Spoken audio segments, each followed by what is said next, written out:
चलिए, आज बात करते हैं एक ऐसी औरत की जिन्होंने ज्ञान की सिर्फ एक किरण के लिए पूरे समाज के अंधेरे का सामना किया। ये कहानी है सावित्रीबाई फूले की और उनके एजुकेशनल अवेकनिंग की। जरा सोचिए, क्या होता अगर इसे पढ़ना ही मना होता? ये सवाल ना हमें सीधे उस जमाने में ले जाता है जब ज्ञान बस कुछ ही लोगों की जागीर हुआ करता था, और इसी पाबंदी को तोड़ने की हिम्मत की थी सावित्रीबाई ने। तो चलिए सबसे पहले उस दुनिया को समझते हैं जिसमें सावित्रीबाई का जन्म हुआ था। एक ऐसा समाज जहां ज्ञान पर, पढ़ाई लिखाई पर ताले लगे हुए थे। उस वक्त का समाज आप देखिए एक अजीब सी कश्मकश में जी रहा था। एक तरफ तो औरतों से उम्मीद की जाती थी कि वो बस चुपचाप आज्ञा का पालन करें, हुक्म मानें, और दूसरी तरफ ये डर था कि अगर वो पढ़ लिख गईं तो बात नहीं मानेंगी। मतलब पढ़ाई लिखाई को एक तरह के खतरे के तौर पर देखा जाता था। तो देखिए, 19वीं सदी की शुरुआत में ना नियम बहुत ही सख्त थे। लड़कियों को पढ़ने लिखने से तो मतलब साफ साफ रोका जाता था। और पता है क्यों? क्योंकि ये माना जाता था कि अगर औरत पढ़ लिख गई तो समाज बर्बाद हो जाएगा।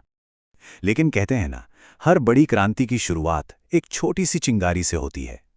सावित्रीबाई के लिए ये चिंगारी कहीं और नहीं बल्कि उनके अपने ही घर में जली, और यहीं से शुरू हुआ उनका पहला सबक। और ये कदम सच मानिए अपने आप में एक क्रांति थी। उनके पति ज्योतिराव फुले ने उन्हें घर पर ही पढ़ाना लिखाना शुरू किया। ज्योतिराव ये बात अच्छी तरह जानते थे कि अगर समाज को बदलना है तो उसकी चाबी सिर्फ और सिर्फ पढ़ाई लिखाई में है, और इसकी शुरुआत उन्होंने अपने घर से ही की। घर पर जो शुरुआती पढ़ाई हुई, उसके बाद सावित्रीबाई का सफ़र आगे बढ़ा, फॉर्मल एजुकेशन की तरफ। और ये सिर्फ सीखना नहीं था, ये तो एक तरह से एक क्रांतिकारी को तैयार करने जैसा था। तो उन्होंने बाकायदा टीचर ट्रेनिंग इंस्टीट्यूट्स में एडमिशन लिया, और वहां उनकी पढ़ाई सिर्फ किताबों तक ही नहीं थी। उन्होंने सीखा कि पढ़ाते कैसे हैं, हिसाब किताब, साइंस की बेसिक बातें, और साथ ही अच्छी और नैतिक बातें सिखाना। ये सारी वो स्किल्स थीं जो उन्हें एक बढ़िया टीचर बनाने के लिए बहुत ज़रूरी थीं। पर उनकी पढ़ाई सिर्फ डिग्री लेने के लिए नहीं थी, इसके पीछे एक बहुत बड़ा मकसद था। वो चाहती थी कि औरतें अपने पैरों पर खड़ी हों, जाति पाति की दीवारें टूटें, अंधविश्वास खत्म हो, और समाज में सबको बराबरी और इज्जत मिले। मतलब उनकी पढ़ाई एक मिशन बन चुकी थी। लेकिन जाहिर है ये रास्ता फूलों का तो नहीं था। पढ़ाई करने के इस हिम्मत भले कदम के लिए उन्हें समाज के जबरदस्त विरोध का सामना करना पड़ा।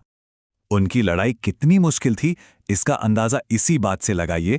लोग उन पर हंसते थे, उन्हें गालियां तक देते थे, और उन्हें पढ़ने पढ़ाने से रोकने के लिए मतलब हर मुमकिन कोशिश करते थे। ये उनका रोज का संघर्ष था। तो सवाल ये उठता है कि इतनी मुश्किलों के बाद भी उन्होंने हार क्यों नहीं मानी? आखिर क्या थी वो ताकत जो उन्हें लगातार आगे बढ़ा रही थी? और इसका जवाब छिपा था उनके मिशन में, एम्पावरमेंट। यही वो मकसद था जो उनके इरादों को चट्टान की तरह मजबूत बनाए हुए था और उन्हें हर मुश्किल से लड़ने की हिम्मत देता था। तो इतनी सारी मुश्किलों के बावजूद सावित्रीबाई अपने मिशन पर टिकी रहीं। उनका इरादा इतना पक्का था कि विरोध करने वालों की हर आवाज उसके सामने फीकी पड़ जाती थी। वो ये बात अच्छी तरह जानती थीं कि ये लड़ाई सिर्फ उनकी अपनी नहीं है, बल्कि आने वाली पीढ़ियों के भविष्य की लड़ाई है। और उनके इसी पक्के इरादे ने एक ऐसी विरासत की नींव रखी जो आज भी हम सबको प्रेरणा देती है। एक ऐसी विरासत जिसने सच में इतिहास बना दिया। उनकी पढ़ाई ने उन्हें सिर्फ एक टीचर ही नहीं बनाया, बल्कि उन्हें एक लीडर, एक थिंकर और एक सोशल रिफॉर्मर बना दिया। इस पढ़ाई ने उन्हें वो ताकत दी कि वो समाज के बनाए पुराने दायरों से बाहर निकलकर सही मायने में लोगों के लिए काम कर सके। और आखिरकार अपने जबरदस्त संघर्ष और लगन के दम पर उन्होंने इतिहास में वो मकाम हासिल किया जिसके लिए दुनिया उन्हें आज भी याद करती है। सावित्रीबाई फूले भारत की पहली महिला टीचर बनी। उनका काम सिर्फ एक अचीवमेंट नहीं था, ये एक बुनियाद थी। उन्होंने भारत में औरतों के लिए मॉडर्न एजुकेशन की वो नींव रखी जिसने आगे चलकर लाखों करोड़ों जिंदगियों को हमेशा के लिए बदल दिया। सावित्रीबाई की कहानी हमें सोचने पर मजबूर तो करती है। अगर एक जमाने में पढ़ाई लिखाई पर पाबंदी थी, तो आज के दौर में ज्ञान के रास्ते में कौन सी रुकावटें खड़ी हैं? ये एक ऐसा सवाल है जिसका जवाब शायद हम सबको मिलकर खोजना होगा।